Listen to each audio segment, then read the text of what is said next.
Nang lumipad si Oreshnik, akala ni Putin ay nailabas na niya ang alas ng Russia. Ito ang di mapipigilang hypersonic missile na kayang magdala ng nuclear. Babala ito sa Ukraine at mga kaalyado na mas marami pang magagawa ang Russia kaysa ipinapakita. Ang mahalagang salita ay kaya. Hindi na kaya nito. Tinamaan ng Flamingo missile ng Ukraine ang sentro ng nuclear na banta ng Russia. Hindi nakalipad si Oreshnik at nabunyag ang nuclear bluff ni Putin. Noong Pebrero 5 kabilang ang United 44 Media sa mga nag-ulat tungkol sa posibleng pinakamahalagang long-range strike ng Ukraine. Ang Flamingo missile ng Ukraine ay lumipad ng daan-daang milya mula Ukraine patungong rehiyon ng Astrakhan sa timog kanlurang Russia. Dumaan sa Lower Volga River malapit sa Kazakhstan. Delikado ang rehiyong iyon para sa Ukraine dahil malapit ito sa hangganan ng Ukraine at Russia. Gayunpaman, delikado rin ang Astrakhan dahil dito matatagpuan ang Kapustin Yar. At sa Kapustin Yar ay may pasilidad para sa pagsubok ng mga missile na ginagamit ng Russia para maglunsad ng isa sa pinakamapanganib nitong mga missile. Ang Oreshnik, ang missile na ginamit ng Russia para atakihin ang Lviv, ilang linggo lang ang nakalipas. Gusto ng Ukraine gumanti sa pag-atake sa Lviv at malalaman mo kung bakit. Gumamit sila ng Flamingo missile na nakalusot sa depensa ng himpapawid ng Russia. Sa Kapustin Yar, mismong base ng Russia na naglulunsad ng hypersonic missiles para sa pag-atake sa Lviv ang tinamaan. Malaking tagumpay ito para sa Ukraine. Kaya agad nag-post sa Telegram ang General Staff para magpaliwanag. Noong Enero 2026 matagumpay na inatake ng puwersa ng depensa ng Ukraine ang complex ng mga gusaling parang hangar sa Kapustin Yar test site sa Astrakhan, Russian Federation. Dito ginagawa ang paghahanda bago ilunsad ang intercontinental at medium-range ballistic missiles gamit ang long-range strike weapons ng Ukraine, tulad ng FP-5 Flamingo, ayon sa ulat ng General Staff. May ebidensya silang matagumpay ang pag-atake noong Enero at ilang gusali sa test site ang nasira ayon sa kanilang impormasyon. Malubhang nasira ang isang hangar at inilikas ang ilang tauhan. Hindi man tuluyang isinara ang Kapustin Yar. Napinsala ito kaya bumagal ang pagtatangka ng Russia na maglunsad ng Oreshnik missile sa Ukraine. Nagpadala ang Ukraine ng mensahe sa pag-atake. Tinamaan namin ang Oreshnik sa teritoryo nito at kaya naming ulitin ito. Higit pang ebidensya ng nagawa ng Ukraine ay nagmula sa dating Selenova Plus Telegram channel. Sa parehong araw na naglabas ng anunsyo ang pangkalahatang staff ng Ukraine, naglathala ang channel na iyon ng isang satellite na larawan ng Kapustin Yar. Kinumpirma rin niyang Ukraine ang umatake noong gabi ng ika-27 hanggang ika-28 ng Enero. Tila tinutukan ng Ukraine ang Flamingo drone missile hybrid sa ika-105 na lugar ng pasilidad ng pagsubok ng mga misil. Tinarget ng Ukraine ang mga hangar ng Russia na ginagamit sa paghahanda ng mga misil bago ilunsad. Posibleng kabilang si Oreshnik sa mga misilang iyon. Kung sira na ang mga hangar, dapat muna itong ayusin ng Russia bago muling magamit si Oreshnik. At kung anuman ang kayang muling itayo ng Russia, kaya ulit itong sirain ng Ukraine. Sa dulo, may kapangyarihan si Flamingo at tumataas ang produksyon ng Ukraine. Noong huling bahagi ng Setyembre, iniulat ni Militany na bumili ang gumawa ng Flamingo Firepoint ng maraming lumang makina ng eroplano para mapabilis ang produksyon. Hindi na bagay sa orihinal na gamit ang mga makinang iyon, pero sapat para magpatakbo ng drone missile hybrid papuntang Russia sa ilang oras. Sa pagkukumpuni at pagbabago, nabigyan ng Firepoint ng murang paraan na mailabas ang sandatang Flamingo sa produksyon at maipasa sa Ukraine.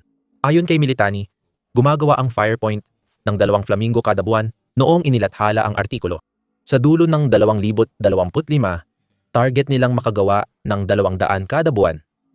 Hindi pa malinaw kung narating ng Firepoint ang layuning ito. Ipinapakita nito na todo na ang Ukraine sa paggamit ng misil sa pag-atake sa pangunahing base ng Russia sa Oreshnik. Nakakabahala ito kay Putin sa ilang dahilan na tatalakayin pa sa video. Sa ngayon, dapat siyang mag-alala na gumagawa ang Ukraine ng maraming sandata. Mas nakakatakot ito kaysa sa dati nilang long-range drone laban sa Russia. Ang Flamingo ay hindi ordinaryong drone, kundi kombinasyon ng cruise missile at drone. Ibig sabihin, kaya nitong magdulot ng matinding pinsala kahit malayo. Mas kontrolado ang Flamingo kaysa sa karaniwang fire-and-forget cruise missile. Kaya ipinapaliwanag ng mga detalye nito ang dahilan. Ang hybrid na drone missile na ito ay kayang maglakbay ng higit sa 3,000 kilometro o mga 1,800 at 60 milya. Walang gaanong ibang sandata sa arsenal ng Ukraine na malapit man lang sa ganitong layo. Kaya ibig sabihin, kayang tamaan ng Flamingo ang mga target na hindi kayang abutin ng ibang sandata. At kapag tinamaan nito ang mga target na iyon, ginagawa nito iyon ng may matinding puwersa. Di gaya ng ibang long-range drone, ang Flamingo ay may maliit na warhead na kayang sirain ang infrastruktura pero di sapat sa matitibay na target tulad ng mga hangar. Ang bagong hybrid na drone missile na ng Ukraine ay may 1,100 at 50 kilogram na warhead para sa kahit anong target ng Ukraine. Katumbas ito ng mahigit 2,000 at 500 pounds ng matinding pagsabog na nakabalot sa kakaibang anyo ng drone na kayang umabot ng bilis na hanggang 750 kilometro o mga 500 at 70 milya bawat oras. Ang nakikita natin dito ay mga espesipikasyon para sa isang sandatang parang cruise missile na mas maganda pa kaysa sa iniaalok ng mga Tomahawk missile ng Amerika. At heto ang pinakamagandang bahagi para sa Ukraine. At ang bahaging iyon ang magpapaiyak kay Putin. Mas mura ng 5 beses ang paggawa ng Flamingo kaysa Tomahawk. At mabilis din itong dumaan. Kaya ng air defense lumipad ng mababa. Kaya di ito agad napapansin ng depensa. At sapat ang lakas nito para magawa ang hindi inakalang kayang gawin ng Ukraine kay Putin. Iyon. Kitang-kita ito sa Kapustin Yar, kung saan nagkagulo ang isa sa pinakamahalagang pasilidad ng Russia matapos lumipad ang Flamingo. Ito ay paghihiganti, at mas matamis ang lasa ng paghihiganting ito para sa mga tao ng Lviv kaysa kanino man sa Ukraine. Noong gabi bago ang Enero 10, muling inatake ng Russia mula sa himpapawid ang mga lungsod at enerhiyang infrastruktura ng Ukraine.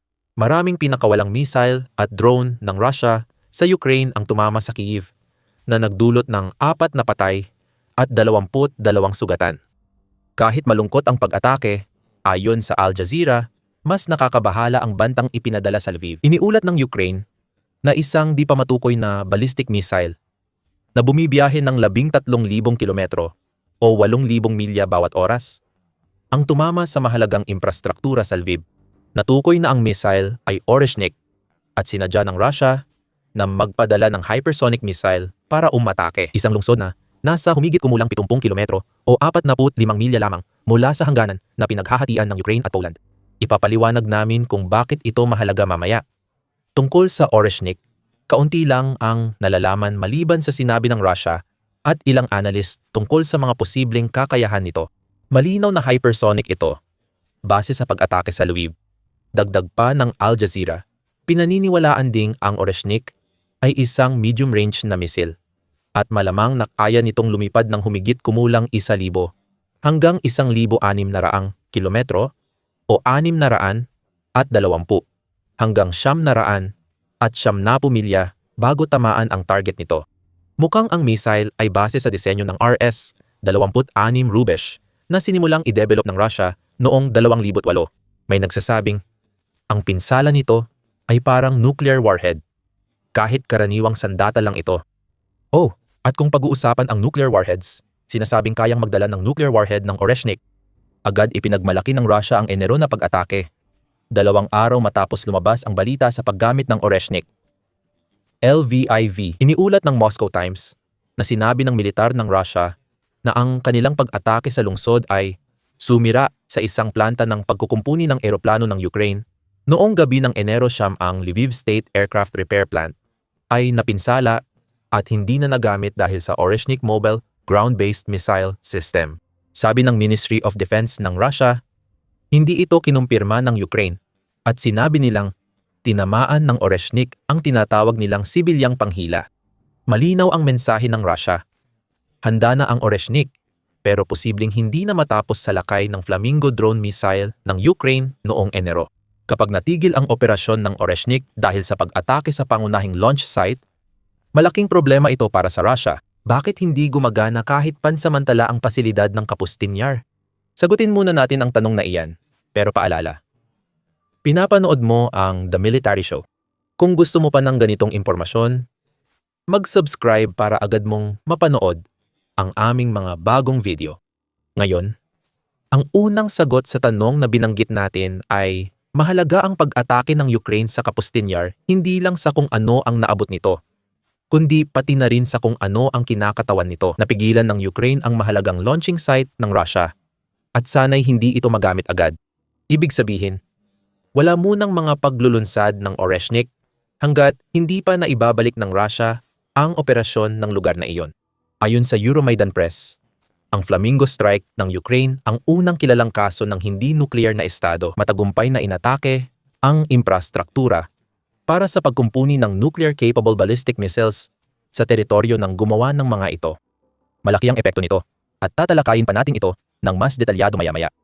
Tinapatan lang ng Ukraine ang nuclear bluff ni Putin. Sa ataking ito, pinakita ng Ukraine sa Russia na di sila natatakot kay Oreshnik.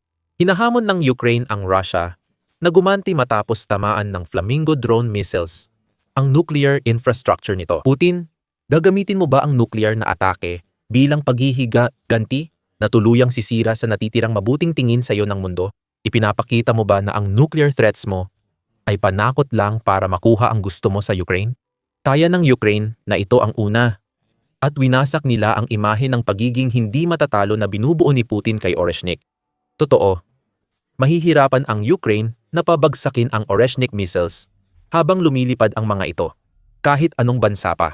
Ayon sa Army recognition noong Agosto 2025, wala pang air defense system na kayang pigilan at sirain ang hypersonic missile bago ito tumama sa target.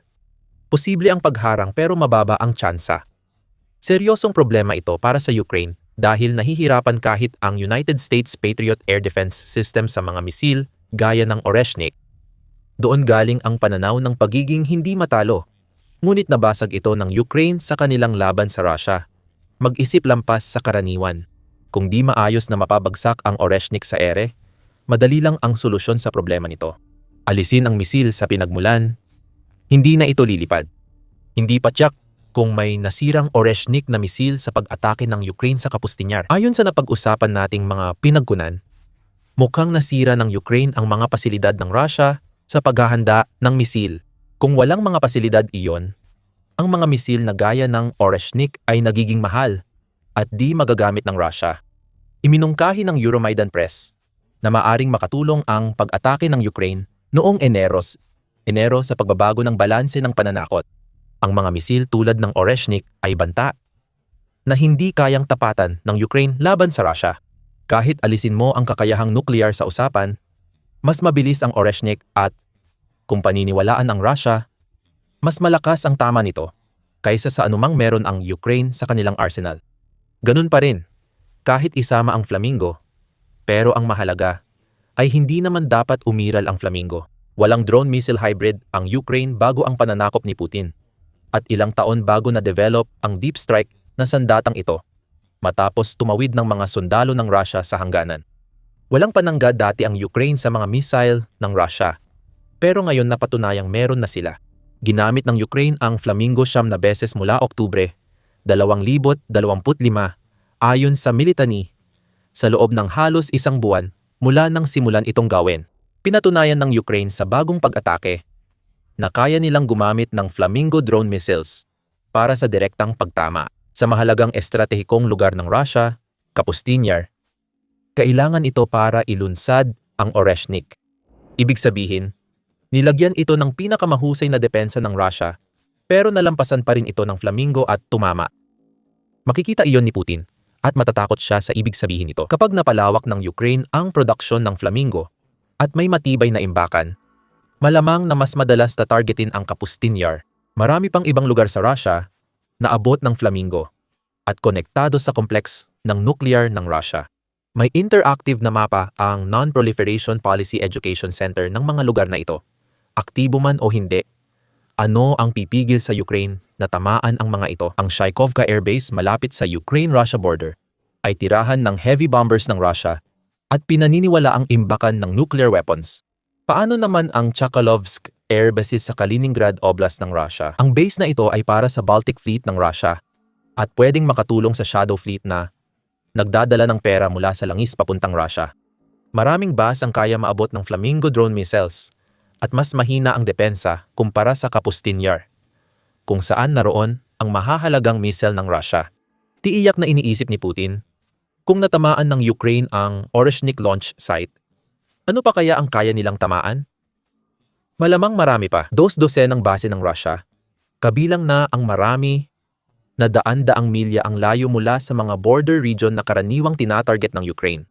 Ganito ang ibig naming sabihin kapag sinasabi naming may panakot na ang Ukraine na di inakalang magkakaroon sila ng Russia. Ang anumang atake mula sa base na abot ng Flamingo drone missile ay nagbibigay ng pagkakataong gumante. Kayang pigilan ng Ukraine ang mga operasyon ng Russia sa paraang di inaasahan ni Putin. Napapabuti nito ang produksyon ng Flamingo at may sapat na intelihensya para tiyaking tama ang tatamaan ng bagong drone missile. Hindi lahat ng target ng Ukraine ay parte ng nuclear weapons complex ng Russia. Pero malaking bagay ang pagtama sa Kapustin Yar. Napag-usapan na natin ang nuclear bluff ni Putin. Sa video na ito, ipinaliwanag namin na ang pag-atake ng Ukraine sa Kapustin Yar ay maaaring pagtawag sa kanyang bluff. Pero ang aspetong ito ng pag-atake ng Ukraine ay hindi talaga tungkol sa Ukraine, kundi tungkol ito sa Europa. Nang tamaan ng Russia ang Lviv gamit ang Oreshnik, pinapakita nitong kaya na ng hypersonic missile nila abutin ang Baltic states at Poland. 40 milya pa. Posibleng abutin ng Oreshnik ang Poland. Gusto ni Putin na malaman ng Europa ito para gamitin ang Oreshnik at ihiwalay ang mga kaalyado ng Ukraine. Hindi naging epektibo ang banta, ngunit ginawa pa rin niya. Napansin ng mga pangunahing outlet ng balita tulad ng Sky News United Kingdom ang mensaheng gustong iparating ni Putin sa pag-atake sa Lviv Oreshnik. Iniulat ang pahayag ng Foreign Minister ng Ukraine, Andrei Sabir, na malaking banta sa Europa ang Oreshnik. Ayon sa Sky News, naging kapansin-pansin ang oras ng paglulunsad dahil sa bagong doktrina ng Russia sa nuclear deterrence at mas mababang threshold para sa nuclear response. Bago pa ang pag-atake ng Oreshnik, iniulat ng Jamestown Foundation na ginagamit na ng Russia ang nuclear intimidation para makuha ang gusto nito sa digmaan. Noong Disyembre, binanggit sa artikulo na pinangunahan ni Ministro ng Depensa ng Russia, Andrei Belyusov, ang espesyal na sesyon ng Russian Security Council noong Nobyembre para bigyang katwiran ang paghahanda ng Russia sa posibleng nuclear test. Lahat ng ito ay mga senyales para sa Europa. Marahil higit pa kaysa sa para sa Ukraine, na huwag makialam sa mga gawain ng Russia at hindi lalala ang mga banta ng nuclear sa aktwal na paggamit ng nuclear weapons. Epektibo sana ang banta kung hindi kumilos ang Ukraine, pero kumilos na ito. Inatake na ang Kapustin Yar. At mukhang tiyak na mas maraming Flamingo drone missiles ang tutungo pa roon sa hinaharap. Pinipilit si Putin na patunayan ang sinabi niya sa gawa. Patuloy ang bantang nuclear ng Rusya. Subukang gumanti gamit ang nuclear strike sa isang normal na atake. At makikita mong magiging pandaigdigang pariya ang iyong bansa na hindi pa nangyari sa mundo. Alam ng Ukraine na hindi maglalakas loob si Putin na umabot sa ganoong sukulan. Siguradong mabibigo ang anumang ugnayan ng Rusya sa United States, posibleng umurong ang China, na mawawala kay Putin ang pinakamalakas niyang kaalyado. Malabong manatili rin ng India. Ang paggamit ng Oreshnik, gaya ng palihim at minsan hayagang ipinahihiwatig ni Putin na maaaring gamitin, ay magiging katapusan para sa Rusya. Alam ito ng Ukraine at pinatunayan nila ito sa Europa at mundo noong katapusan ng Enero. Pagkatapos ng lahat, ang Oreshnik ay malayo sa pagiging nag-iisang sandatang may kakayahang nuclear ng Rusya. Kung totoong susuportahan ni Putin ang kanyang mga banta, sana ay ginawa na niya ito ngayon pa lang. Sa dami ng nuclear na misil, tinawag na nuclear bluff at nabunyag na si Putin ay walang baraha. May isang kawili-wiling dagdag na kwento rito. Ayon sa United 44 at media, binigyang diin ni Zelensky na gumagaling na si Flamingo. Sa briefing noong Disyembre 2025, sinabi ng Pangulo ng Ukraine na kamakailan ay may paggamit. 5 misil ang inilunsad, 1 ang tumama, 4 ang nasabat ng depensa ng himpapawid ng Russia. Lahat ng ito ay lalo pang lumalakas sa aktwal na pagsasagawa, buwan-buwan. Sa madaling salita, ang Flamingo na tumama sa Kapustin Yar ay hindi pa ang pinakamahusay na version ng drone. Kung tutuusin, Ito to pa lang ang pinakaunang bersyon. Patuloy na pahuhusayin ng Ukraine. Patuloy na susubukan at aayusin. Hahanapin kung paano pa mapapabuti ang Flamingo para masigurong mas makakaiwas ito sa Russian air defenses kaysa sa nagagawa na nito ngayon. Sa bawat pagkakataon na binibigyan ni Putin ng dahilan ang Ukraine para gamitin ang Flamingo, lalo pang gumagaling ang drone missile na ito. Maaaring gustuhin ni Putin ulitin ang ginawa ng Russia sa Lviv noong Enero. Ngunit ipinakita ng Ukraine na may sandata silang kayang tumaman ng sapat para ipakita kay Putin kung bakit masama ang ideyang iyon. Tinawag na ng Ukraine ang nuclear bluff ng Russia at hindi ito napaaga. Alam ng Europa na di titigil si Putin sa Ukraine at may balak pang tingnan ang ilang miyembro ng NATO. Ayon sa intelihensya ng Alemanya, malapit na ang pag-atake ng Russia sa NATO. Alamin ang detalye sa aming video. Kung nagustuhan mo ang video, mag-subscribe sa The Military Show para updated ka sa balita. Salamat sa panonood.